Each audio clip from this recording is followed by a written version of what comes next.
Michigan State University is at the center of yet another horrifying allegation involving rape and student athletes. 7 investigator Ross Jones is here right now with the woman at the center of it all and why she is breaking her silence today. Ross? Carolyn, good evening. It was 1 year ago yesterday that she filed her lawsuit against Michigan State, claiming she was raped by members of the school's basketball team.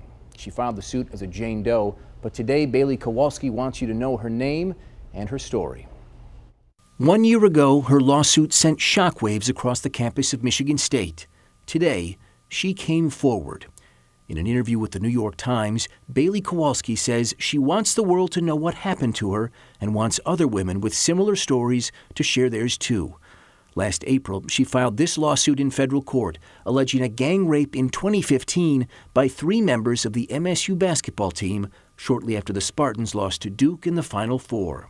My client was at an off-campus bar where she met 3 individuals that are athletes at the university. Karen Kowalski is Bailey Kowalski's lawyer. We spoke with her in November outside federal court in Kalamazoo after a hearing on the case. According to Kowalski's complaint, the players, who she has not named, met her at an East Lansing bar and then invited her to an apartment for a party. When she arrived there, she soon realized that that was not the case, that there was no party as they had indicated. And after that, the 3 individuals sexually assaulted her. After the alleged rape, Kowalski says she went to the MSU Counseling Center to report what happened.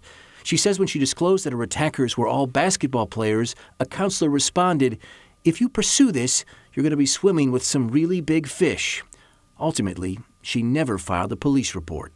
In her interview with the Times, Kowalski said, "I don't want any other girl who has gone through this, or who, God forbid, may have to go through something like this, to feel for 1 second that they should be too afraid to come out and do something." And tomorrow she will do something, holding a press conference at 1 p.m. in East Lansing, taking questions from reporters and encouraging other women to tell their stories too. The case is still pending in federal court. Michigan State has filed multiple motions to have the case dismissed, arguing it can't be held liable for something that happened off campus. An MSU spokeswoman declined comment on the lawsuit, but said the university takes allegations like these very seriously. A spokesman for the MSU basketball team said Coach Tom Izzo was never made aware of Kowalski's allegations. Carolyn? Ross, so many questions, but I know you're going to dig further into it and have more for us. We'll be in East Lansing tomorrow.